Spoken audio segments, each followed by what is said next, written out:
Attends 2 secondes. On voyage tous pour des raisons différentes. Pour fuir, pour découvrir, pour souffler. Mais au fond, je crois qu'on voyage tous pour la même chose, pour se retrouver. On pense souvent qu'un billet d'avion, c'est une clé magique. Tu le prends, tu montes dans l'avion, et bam, tes problèmes vont disparaître. Mais la vérité, c'est que tes doutes, tes blessures, tes manques, ils n'ont pas besoin de visa. Ils montent dans l'avion avec toi. Ils prennent même parfois l'hublot, juste pour te rappeler qu'ils sont là. Alors aujourd'hui, j'ai envie qu'on parle du voyage. Pas seulement du voyage extérieur, mais de ce qu'il déclenche en nous. Parce qu'au fond, la vraie destination, c'est à l'intérieur. On s'est tous déjà dit, si je pars loin, tout ira mieux. Tu viens de rompre, tu réserves un aller simple pour l'Asie, tu te sens perdu au boulot, tu réserves un séjour à New York, t'as besoin d'air, alors tu prends le premier train.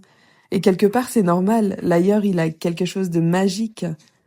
Mais soyons honnêtes, partir ne supprimera rien. On change pas de vie en changeant de fuseau horaire. On change juste de décor. Ton angoisse, ton vide, ton mal-être, ils prennent l'avion avec toi. Et parfois, c'est même pire, tu les entends encore plus fort, parce que tu ne vas plus avoir ces bruits de ton quotidien pour les couvrir. Mais c'est là que le voyage devient intéressant, parce que voyager, c'est pas fuir. Voyager, c'est se mettre face à soi. Chaque ville, chaque lieu, c'est un miroir. Dans les voyages que j'ai faits, je dirais que Rome, elle t'invite à ralentir. Elle t'apprend à marcher sans but, à t'émerveiller d'un détail sur une façade, à accepter que se perdre, c'est pas échouer, bien au contraire. New York, elle te bouscule, elle t'oblige à élargir ton horizon, à sortir de ta petite bulle, de ta zone de confort. Elle te met face à ta peur de ne pas être assez grand ou grande, et elle te montre que tu peux l'être. La Grèce, elle t'enseigne que le bonheur parfois c'est du sable entre les doigts des pieds, une mer infinie et l'impression que le temps s'arrête. Et parfois c'est plus simple que ça. C'est un café au coin de ta rue où tu t'assois seul, tu commandes un cappuccino, tu regardes les gens passer et tu réalises que ce moment-là, c'est déjà un voyage. Les rencontres aussi sont des voyages. Un inconnu dans une auberge qui t'écoute comme personne ne l'avait jamais fait, une conversation dans un train qui dure 2 heures mais que tu n'oublieras jamais. Ces gens-là deviennent des miroirs et parfois ils t'aident à voir une autre version de toi que tu avais enfuie. Voyager, c'est accepter de se perdre. C'est rater un métro. C'est ne pas comprendre la langue, marcher dans la mauvaise direction.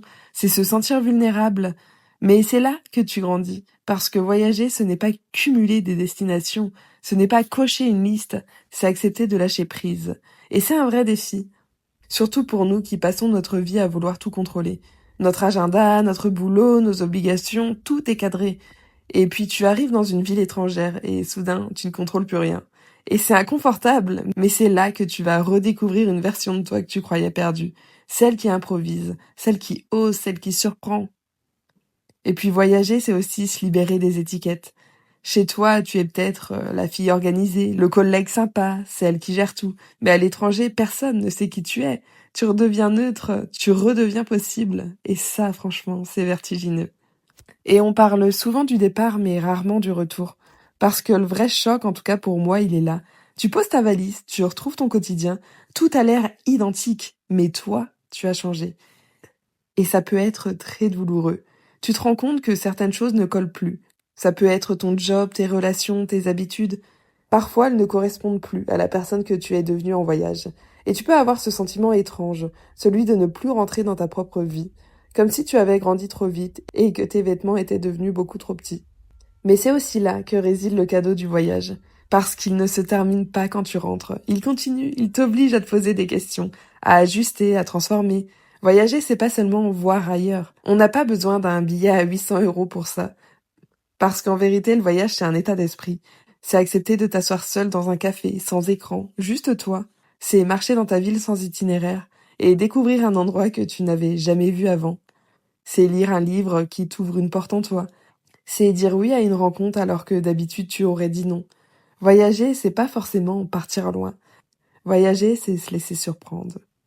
C'est pas une fuite, c'est un miroir. C'est un rappel que tu n'es pas figé, que tu peux tout recommencer et que tu peux être 1000 versions de toi. Alors oui, les avions, les trains, les destinations, ça fait rêver. Mais la vraie destination, c'est pas Rome, New York, Tokyo. La vraie destination, c'est toi. Merci d'avoir écouté cet épisode jusqu'au bout. J'espère qu'il aura pu vous faire voyager un peu. N'hésite pas à le partager à un ami, à un collègue, peu importe, à quelqu'un qui a peut-être besoin de voyager intérieurement. Je vous fais de gros bisous, je vous souhaite une bonne semaine, je vous dis à la semaine prochaine pour un tout nouvel épisode. Prenez soin de vous. Ciao!